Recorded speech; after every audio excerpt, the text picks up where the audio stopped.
लोकतंत्र का महापर्व होता है चुनाव। और जैसे ही चुनाव आता है वैसे ही आम जनता के हाथों में एक ऐसी शक्ति आती है जिससे कि आम जनता बहुत बड़ा कर सकती है। और वो शक्ति है वोट की शक्ति, यानी कि मतदान की शक्ति। और हम लोग आज इसी विषय पे एक खास बातचीत करने वाले हैं इस खास पॉडकास्ट में। और आपको बता दें कि हमारे साथ आपके बहुत सारे सवालों के जवाब देने के लिए हमारे जिला अधिकारी महोदय, जिला निर्वाचन अधिकारी महोदय श्री अमन समीर सर हमारे बीच में मौजूद हैं। और इनसे हम लोग जानेंगे इलेक्शन के पहले, चुनाव के पहले मतदाताओं के लिए क्या कुछ जरूरी चीजें हैं, वो ध्यान रखने वाली बातें हैं, उसके बारे में बात करेंगे।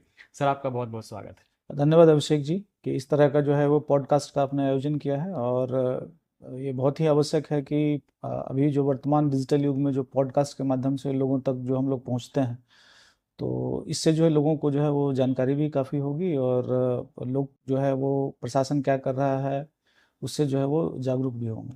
सर, अभी एक पहल शुरू हुई है, अगर हम लोग कहें कि मतदाता सूची गहन पुनरीक्षण, यानी कि एक मुहिम छेड़ी गई है जिला प्रशासन के द्वारा।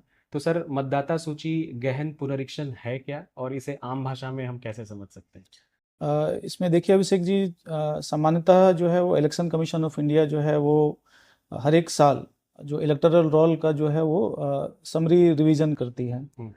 और इसमें जो है वो जो भी मृत व्यक्ति हैं या फिर जो है वो जो पलायन कर गए या भी जिनका डुप्लीकेट नाम है, इस तरह के जो है वो चीज़ों पे फोकस करती है। और इलेक्टोरल रोल है उसके जो है वो उसको प्यूरिफिकेशन करती है। वर्तमान में जो है वो नॉर्मल जो प्रक्रिया थी उससे केवल अलग बस इस तरह से है कि एक हम लोग ड्राफ्ट रोल पब्लिकेशन बोलते हैं। हम्म। तो सामान्यतः क्या होता है कि जब स्पेशल समरी रिवीजन जब होता है, तो पुराना जो जो भी लोग उस रोल में रहते हैं उनको लेके हम लोग जो है वो जोड़ के आगे बढ़ते हैं। स्पेशल जो ये इंटेंसिव रिवीजन जो किया गया है, जो विशेष गहन पुनरीक्षण जो भी किया जा रहा है, हम्म। उसका एक उद्देश्य है कि लोगों से यह पता करना कि वो किस आधार पर जो है वो उनका साक्ष्य क्या है, उन साक्ष्यों को लेके जो है अभी पुनरीक्षण का कार्य किया जा रहा है। बस अंतर इतना ही है। जी। इसका जो मूल उद्देश्य यह है कि जैसे आप देखेंगे कि इलेक्टोरल रोल में काफ़ी जो है वो मृत व्यक्ति रहते हैं। बहुत सारे ऐसे लोग जो माइग्रेट बहुत पहले कर कर गए हैं और यहाँ रहते नहीं हैं, और उनका नाम यहाँ पे जुड़ा होता है। बहुत समय आप देखेंगे कि एक ही विधानसभा में दो अलग अलग जगह पे लोगों का नाम है। बहुत हम्म। समय क्या है कि असेंबली कॉन्स्टिट्यूंसी में एक में नाम है, फिर दूसरे असेंबली कॉन्स्टिट्यूंसी में नाम है। तो इस तरह की जो विसंगतियां हैं इसको जो है हम लोगों को दूर करना है। और इलेक्टोरल रोल जो प्यूरिफाई होता है उससे जो है बहुत फायदे होते हैं। हम्म। जो लोकतंत्र की चूंकि आपने चर्चा की है, तो लोकतंत्र सशक्त तभी होगा जब हमारी जो ये निर्वाचन की प्रक्रिया है वो पूर्ण रूप से जो है वो अच्छी हो। हम्म। और इसके लिए जो है इलेक्टोरल रोल जो है बहुत महत्वपूर्ण है। और इसी को लेके जो है इलेक्शन कमीशन ऑफ इंडिया का जो है एक निर्देश है कि जो है स्पेशल इंटेंसिव रिवीजन, विशेष गहन पुनरीक्षण का कार्य किया जाना है। हम्म। और मैं आपको ये बताते चलूं कि ये ऐसा नहीं है कि ये पहली बार ये किया जा रहा है। वर्ष 2003 में विशेष गहन पुनरीक्षण का कार्य किया गया था। और आगे हम लोग जब चर्चा करेंगे तो जो उस इलेक्टोरल रोल का क्या इंपॉर्टेंस है और वर्तमान जो हम लोग विशेष गहन परीक्षण कर रहे हैं हम्म। उसमें 2003 के इलेक्टोरल रोल को किस तरह से हम लोग उपयोग करेंगे उस संबंध में हम लोग चर्चा करेंगे। सर, एक सवाल आता है, जैसे गन्ना फॉर्म की हम लोग बात कर रहे हैं, तो ये जो गन्ना फॉर्म है इसके साथ डॉक्यूमेंट्स, यानी कि आवश्यक दस्तावेज क्या क्या लगते हैं? देखिए, गन्ना फॉर्म जो है आपका, जैसा कि मैंने आपको बताया कि जैसे वर्ष 2025 का जो हम लोगों का इलेक्टोरल रोल है, अर्थात जो वर्ष 2025 में जिन भी लोगों का जो है नाम मतदाता सूची में जुड़ा हुआ है, उसको हम लोग जो है एक प्री प्रिंटेड एक इनॉमिनेशन फॉर्म जो है हम लोग डाउनलोड करते हैं। हम्म। इसको हम लोग गन्ना प्रपत्र हम लोग बोलते हैं। गन्ना प्रपत्र जो है वो 2 कॉपी में जो है हम लोग प्रिंट करके और बीएलओ के माध्यम से जो है हम लोग लोगों तक उनको पहुंचा रहे हैं। हम्म। एक सैंपल जो है गन्ना प्रपत्र, चूंकि ये मेरा गन्ना प्रपत्र है, मैं आपको दिखाना चाहूंगा कि जी। चूंकि मेरा भी नाम जो है वो सारण के या जो मतदाता सूची में बिल्कुल, है। हम लोग इसे कैमरे पे दिखा हाँ, सकते हैं। तो बिल्कुल आप देखना चाहेंगे तो इसमें जी। जो है वो ये प्री प्रिंटेड इसी तरह का जो है गन्ना प्रपत्र होगा, जिसमें क्या है कि हम्म। इपिक नंबर रहता है। यहाँ पे नाम देखेंगे, मेरा अमन समीर है, जो पता है जिलाधिकारी आवास, हम्म। और कौन से विधानसभा का है, और क्रमांक क्या है, और बूथ क्या है। जी। और एक क्यूआर कोड भी यहाँ पे रहेगा, और जी। क्यूआर कोड यूनिक है जो इस गन्ना प्रपत्र के लिए है। अब उसके बाद जो इस गन्ना प्रपत्र में व्यक्ति का जो है वो जन्म तिथि क्या है, ऑलरेडी जो है इस जो इपिक बना था उसमें जन्म तिथि है, लेकिन अगर कोई विसंगति होगी तो आप उसमें दर्ज कर सकते हैं। और आधार देना है, वैकल्पिक है, मोबाइल नंबर आपको देना है, और पिताजी का नाम है और पिताजी का कोई इपिक नंबर है वो देना है, माता का नाम अगर है तो वो देना है और इपिक नंबर देना है, और कोई आपके स्पाउस हैं, कोई आपके जीवन साथी हैं तो उनका अगर है तो आप इपिक नंबर दे सकते हैं। इसमें जो है बहुत सारे ऑप्शनल फील्ड हैं, उसको उनको भरना है। क्यूआर का क्या इसमें रोल है सर? क्यूआर कोड का क्या है कि जो बीएलओ जो है वो क्यूआर कोड के माध्यम से जब वो अपलोड करेंगे डॉक्यूमेंट तो वो उसको स्कैन करेंगे, ऑटोमेटिकली जो है वो ऐप में वो सारी जो डिटेल जो आप यहाँ देख रहे हैं वो ऑटोमेटिकली आ जाएगी, और एंट्री करके ऑनलाइन जो है सबमिशन में भी मदद मिलता है। जी जी जी। और इसमें जो आप देखेंगे प्रपत्र में, तो प्रपत्र में जो है वो कुछ जो डॉक्यूमेंट्स जो है उसमें लगाए जाने हैं, और आपके माध्यम से मैं सभी जो मतदाता है उनको मैं अवगत कराना चाहूँगा कि ऑलरेडी जो है उनका नाम जो है वो इलेक्टोरल रोल में है, तो बहुत सारी चीज़ों का सत्यापन हुआ था। कुछ जो चीज़ें जो है उसका हम लोग विशेष रूप से गहन सत्यापन कर रहे हैं, ताकि जो है वो कोई भी जो वैलिड मतदाता है उनका नाम जो है मिस नहीं होना चाहिए, और कोई भी जो वैलिड नहीं है मतदाता उनका नाम जो है रोल में नहीं होना चाहिए। इसी चीज़ के लिए जो है वो एक डॉक्यूमेंट लिया जा रहा है, और डॉक्यूमेंट में जो है वो 3 तिथि जो है बहुत महत्वपूर्ण है, जो मैं आपको अवगत कराना चाहूँगा कि किसी का जन्म अगर जो है वो 1 जुलाई 1987 से पूर्व अगर हुआ है, किसी भी व्यक्ति का अगर 1 जुलाई 1987 से पूर्व का जन्म हुआ है तो वो केवल अपना जो है वो डिटेल जन्म तिथि और अन्य जो संबंधित कागजात अगर दे देते हैं तो वही कागजात उनका सफिशियंट है। दूसरा है कि अगर मान लीजिए कि 1/7/87 से लेके और जो 2/12/2000 के बीच में जन्म इनका हुआ है तो उनको जो है वो अपना भी देना है, और साथ में माता या पिता का जो है एक डॉक्यूमेंट चाहिए। और फिर 2/12/2004 के उपरांत अगर किसी का जन्म हुआ है तो उनको अपना भी देना है, माता का भी देना है और पिता का भी देना है। तो बेसिकली जो विसंगतियां रह जाती हैं इलेक्टोरल रोल में उसको ठीक करने के लिए दिया गया है। और जिस तरह का आपने जो बात किया कि जो डॉक्यूमेंट्स हैं जी, तो मैं कैमरे के माध्यम से आप सभी जो मतदाता उनको मैं बताना चाहूँगा कि 11 तरह के डॉक्यूमेंट हैं जिसको जो है वो आधार बना के जो है वो सबमिट किया जा सकता है। इसमें केंद्रीय, राज्य और पीएसयू के नियमित कर्मचारी, पेंशन भोगी का निर्गत कोई पहचान पत्र है, पेंशन भुगतान का जो आदेश है वो जमा कर सकते हैं। साथ ही साथ सरकार, स्थानीय प्राधिकरण, बैंक, डाकघर, एलआईसी, पीएसयू द्वारा भारत में जो है वो 1/7/1987 से पूर्व निर्गत किया गया कोई भी पहचान पत्र है वो मान्य होगा। उसके बाद सक्षम प्राधिकार से द्वारा निर्गत जो है जन्म प्रमाण पत्र, पासपोर्ट है। उसके उपरांत जो है वो मान्यता प्राप्त बोर्ड, विश्वविद्यालय द्वारा निर्गत मैट्रिकुलेशन शैक्षणिक प्रमाण पत्र है। सक्षम राज्य प्राधिकार द्वारा निर्गत अस्थायी निवास प्रमाण पत्र है। वन अधिकार प्रमाण पत्र है। सक्षम प्राधिकार द्वारा निर्गत ओबीसी, एससी, एसटी या कोई भी जाति प्रमाण पत्र।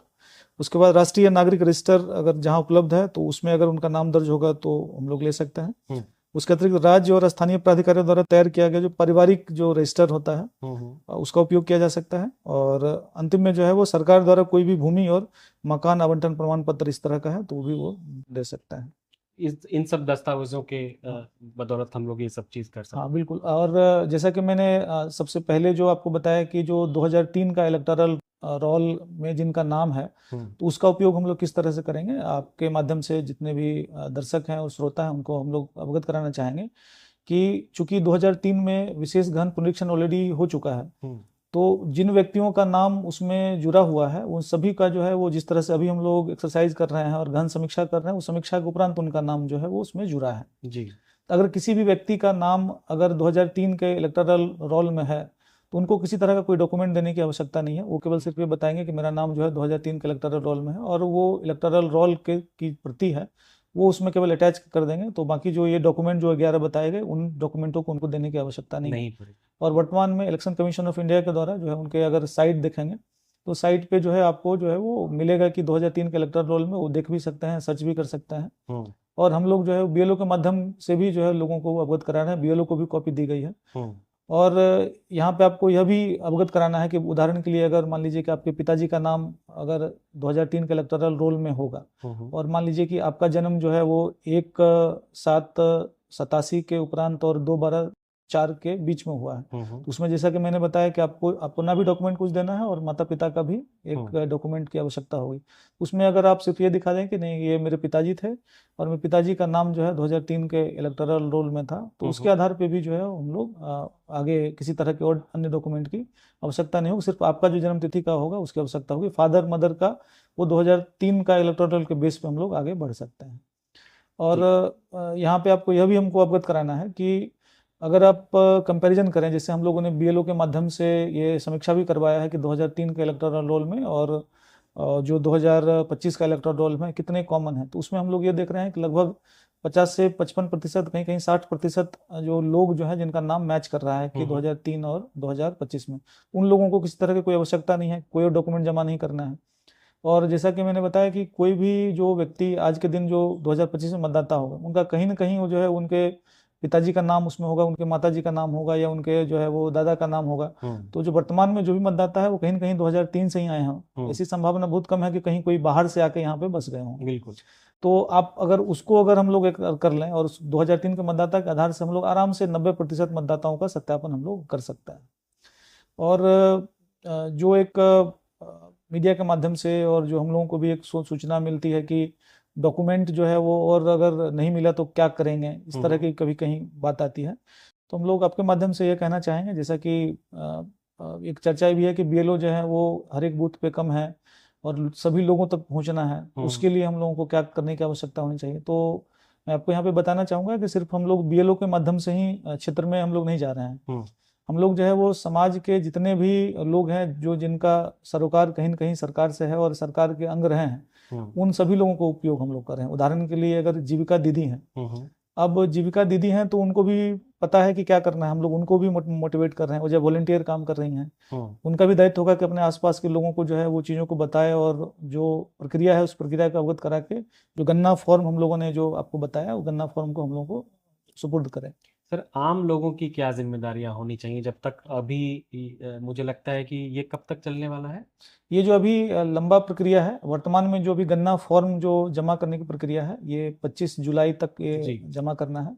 और 25 जुलाई के बाद जो है वो 1 अगस्त को जो है वो ड्राफ्ट रोल का जो है वो पब्लिकेशन होगा। और तब तक आम लोग क्या करें, किस तैयारियों में लगे, कैसे अपने आप को प्रिपेयर करें? जैसा कि मैंने बताया आपको कि हमारे जो है वो किसी तरह का कोई संशय है तो बीएलओ से संपर्क करें। और वहाँ के आसपास जो भी लोग हैं, चाहे वो जीविका की दीदी हैं, चाहे वो पीडीएस के डीलर हैं, चाहे वो जो है आंगनबाड़ी हमारी कार्यकर्ता हैं, चाहे वो आशा की कार्यकर्ता हैं, चाहे वो विकास मित्र हों, चाहे जो है वो शिक्षा सेवक हों या तालीमी मरकज हों, तो जितने भी तरह के जो आपके कर्मी है पंचायत स्तरीय, चाहे वो सरकार से कहीं कहीं से जुड़े हैं, उन सभी लोगों का हम लोग उपयोग कर रहे हैं। यहाँ तक हम लोग जो है एनसीसी के जो भी वॉलंटियर हैं उनको हम लोग उपयोग कर रहे हैं, स्काउट एंड गाइड के वॉलंटियर हैं उनको हम लोग उपयोग कर रहे हैं जी। तो वो कहीं से भी रीच वो कर सकते हैं किसी तरह का, अगर कोई दिक्कत हो। और एक टोल फ्री नंबर है 1950, और उनको कोई दिक्कत है तो 1950 पे कॉल करके वो अवगत करा सकता है। जैसा कि मैंने पहले भी बताया कि 2003 के इलेक्टोरल रोल के आधार पर जाएंगे तो बहुत कम लोगों को जो है किसी तरह की समस्या आएगी। और जिनको भी अगर समस्या आएगी, अक्सर जो आप देखेंगे कि कहीं अगर इलिटरेट बस्ती हो या कमजोर वर्ग की बस्ती हो, वहाँ पे हो सकता है कि कागज का जो है वो कमी हो सकती है। तो जैसा कि मैंने बताया कि एक डॉक्यूमेंट है पारिवारिक सदस्यता भी आपको बताया गया। हम लोग जो है वो पंचायत सचिव के और जो भी हमारे पंचायत स्तरीय कर्मी हैं और सभी जो प्रखंड विकास पदाधिकारी को निर्देश दिया गया कि जहाँ भी अगर आवश्यकता हो तो वो उस पंचायत में जो पारिवारिक पंजी होती है उसको भी अद्यतन करा लिया जाए, ताकि उसका भी हम लोग उपयोग कर लेंगे। साथ ही साथ हम लोग जो है वो जमीन के डॉक्यूमेंट को भी हम लोग जो है वो आधार बनाएंगे, क्योंकि आप लास्ट में जो 11वां पॉइंट था उसमें एक था कि सरकार द्वारा जो है वो कोई जमीन दिया गया था। अगर मान लीजिए किसी का खतियान में नाम हो और उसके दादा का नाम हो या जिस भी नाम से बना हुआ, तो हम लोग उसको पारिवारिक सदस्यता बना के वर्तमान में कैसे जो है वो पुराने जो जमीन से उनका संबंध है उसको स्थापित करके भी हम लोग आगे बढ़ सकते हैं। तो वर्तमान में किसी तरह का जो एक भ्रांति है कि डॉक्यूमेंट की समस्या होगी, वो हम लोग पूर्ण रूप से उससे अवगत हैं। और जहाँ भी अगर किसी तरह की कोई अगर समस्या होगी तो प्रशासन वहाँ पे खड़ा रहेगा। तो आपके माध्यम से सभी जो दर्शक हैं उनको हम लोग अवगत कराना चाहेंगे कि किसी तरह की कोई समस्या नहीं आएगी। और अगर कहीं भी किसी को लगता है तो वो तुरंत जो है वो 1950 पे कॉल करके और प्रशासन के जो भी अंग हैं जो मैंने बताया आपको, वहाँ पे रीच करके उनको बता सकते हैं। और अंत में सर, हमारे सारण वासियों के लिए कोई अपील, क्योंकि मतदान एक बहुत ही जरूरी चीज है एक आम इन व्यक्ति के लिए, उनके लिए क्या कहेंगे? उससे पहले अभिषेक जी, एक महत्वपूर्ण बात जो है वो छूट गया है, वो जो आपको अवगत कराना चाहेंगे। जैसा कि मैंने बताया कि ड्राफ्ट रोल जो है वो 1 अगस्त को जो है वो छपेगा। 1 अगस्त में जो भी ये प्रपत्र, गन्ना प्रपत्र जो आपको दिखाया गया, ये जिन व्यक्तियों का गन्ना प्रपत्र प्राप्त होगा उन्हीं का जो है वो ड्राफ्ट रोल में उनका नाम आएगा। सबसे पहला जो अपील हम लोगों का यही रहेगा कि जितने भी मतदाता हैं बीएलओ के माध्यम से सभी लोगों के पास जो है गणना प्रपत्र जा रहा है। आप कृपया करके जो है उसको भर के और जो भी वांछित डॉक्यूमेंट है उसको लगाकर हम लोग को भेज दें, ताकि जो है वो ड्राफ्ट रोल में उनका नाम आ गया। अब नेक्स्ट प्रश्न ये होगा कि अगर किसी व्यक्ति का ड्राफ्ट रोल में अगर छूट गया तो वो क्या करेंगे। जी। तो उसमें जो है वो क्लेम एंड ऑब्जेक्शन का टाइम जो है वो 1 सितंबर तक है। तो 1 महीना तक का पूरा टाइम है, जिसमें अगर किसी व्यक्ति को लगता है कि वो गणना प्रपत्र जमा नहीं कर पाया और किसी कारण से जो है वो छूट गया, तो उन व्यक्तियों के लिए जो है 1 महीने का पूर्ण रूप से वो समय है, जिसमें वो अपना डॉक्यूमेंट और जो भी प्रपत्र है उसको वो सबमिट कर ये सकते 25 हैं। जुलाई के बाद भी 1 महीने का, ये 1 अगस्त के बाद भी जो है एक महीने का टाइम 1 रहेगा, महीने का। और 1/9 तक जो है इस जो क्लेम एंड ऑब्जेक्शन का टाइम है, जिसमें वो डॉक्यूमेंट दे सकता है। और फिर भी अगर किसी को अगर प्रश्न आता हो कि अगर मेरा 1 महीना में भी छूट जाए तो क्या उसके क्या बाद करें, भी छूट गया। क्योंकि ये जो नाम जोड़ने की प्रक्रिया है वो सतत है। तो 1 नवंबर के बाद भी जो है वो मौका है, उसमें आप जोड़ सकते हैं। तो किसी 1 तरह नवंबर की 1 सितंबर 1 सितंबर के बाद जी, से जी। 1 सितंबर के बाद से भी जो है हम इसको जोड़ सकते हैं। तो ये सतत प्रक्रिया वो चलती रहेगी, तो उसमें किसी तरह की कोई दिक्कत नहीं है। बिल्कुल। यहाँ पर एक और कन्फ्यूजन जो है वो लोगों को रह रहा है, उसको मैं दूर कर देना चाहूँगा कि उसमें बहुत सारे लोगों का ये रहता है कि बहुत व्यक्ति जो है वो पता चल रहा है कि 2 साल पहले वो चले गए दिल्ली, पंजाब बाहर चले या गए। कहीं चले गए, और उनका नाम जो उस संबंध में क्या होगा। तो इलेक्शन कमीशन का स्पष्ट डायरेक्शन है कि जो व्यक्ति जहाँ पर सामान्यतः रूप से निवास करते हैं उनका नाम वही होना चाहिए। यहाँ पे मैं खुद का भी एग्जांपल देना चाहूँगा कि जो आपने मेरा ये गन्ना प्रपत्र देखा, चूंकि मेरा घर जो है वो समस्तीपुर जिले में है, लेकिन चूंकि मैं यहाँ पे पोस्टेड हूँ और मैं सामान्यतः यहाँ रहता हूँ, तो मेरा नाम जो है वो जहाँ पे मैं सामान्यतः रहता हूँ मैं वहाँ पे नाम होना चाहिए, और किसी भी व्यक्ति का जो है वो 2 जगह नाम नहीं हो सकता है। तो हम लोग जो भी व्यक्ति सामान्यतः जो जहाँ रह रहे हैं उनका नाम जो है हम लोग ऐड कराएंगे, उसमें किसी तरह का कोई कंफ्यूजन नहीं होना चाहिए। तो पुनः जो है वो आपके माध्यम से जो सारण की जनता को मेरा अपील यही रहेगा कि प्रशासन जो है वो आपके लिए खड़ा है, और बीएलओ जा रहा है, जितने भी वॉलंटियर का नाम बताया गया वो सब जा रहे हैं, और अगला जो हम लोगों के जो पीरियड है जिसमें हम लोग कार्य करेंगे, इनफैक्ट 1 सितंबर तक, ये जैसा कि मैंने बताया कि फॉर्म लेने और बाकी किसी का छूट गया तो जोड़ने की प्रक्रिया वो जारी रहेगी। उसमें किसी तरह का अगर उनको कोई दिक्कत हो, कन्फ्यूजन है, तो 1950 पे वो कॉल कर सकते हैं, और साथ ही साथ जो है वो जो संबंधित लोकल में जो भी उनके पदाधिकारी हैं, चाहे बीडीओ हों, बहुत सारे जो अन्य पदाधिकारियों को हम लोगों ने एआरओ बनाया है, चाहे वो जिला पंचायती राज पदाधिकारी हों, चाहे वो बाल विकास परियोजना पदाधिकारी हों, चाहे वो सांख्यिकी पदाधिकारी हों, चाहे वो सहकारिता पदाधिकारी हों, तो सभी तरह के पदाधिकारियों को हम लोगों ने सिलेक्शन के जो विशेष गहन परीक्षण है उसमें हम लोगों ने जोड़ा है। तो किन्हीं को रीच करके वो अपना बात जो है रख सकते हैं, और उनका समाधान जरूर होगा। चलिए, मुझे लगता है कि बहुत सारी बातों के ऊपर हम सबको सवालों के जवाब भी मिल चुके हैं। आज के एपिसोड में फिलहाल इतना ही। अभी भी बहुत सारे सवाल मुझे लगता है कि होंगे हमारे श्रोताओं और दर्शकों के दिमाग में, मन में। तो हम चाहेंगे अगले कुछ एपिसोड्स में भी हम लोग आगे जैसे जैसे बढ़ें और मतदान का समय नज़दीक आए, बहुत सारे सवालों के जवाब हो सकते हैं तो हम लोग ले सकते हैं। आज के एपिसोड के लिए सर इतनी सारी जानकारियाँ देने के लिए, अपना समय देने के लिए बहुत बहुत धन्यवाद।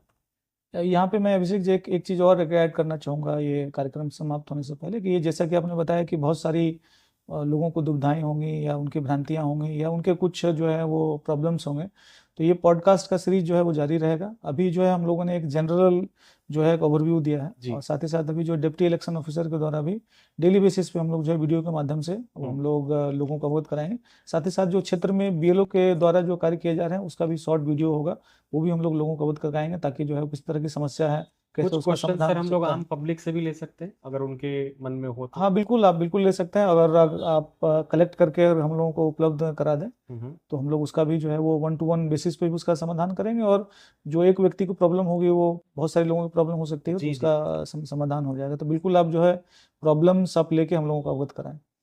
सर आज के इस एपिसोड के लिए आपका बहुत बहुत धन्यवाद। बहुत बहुत धन्यवाद अभिषेक।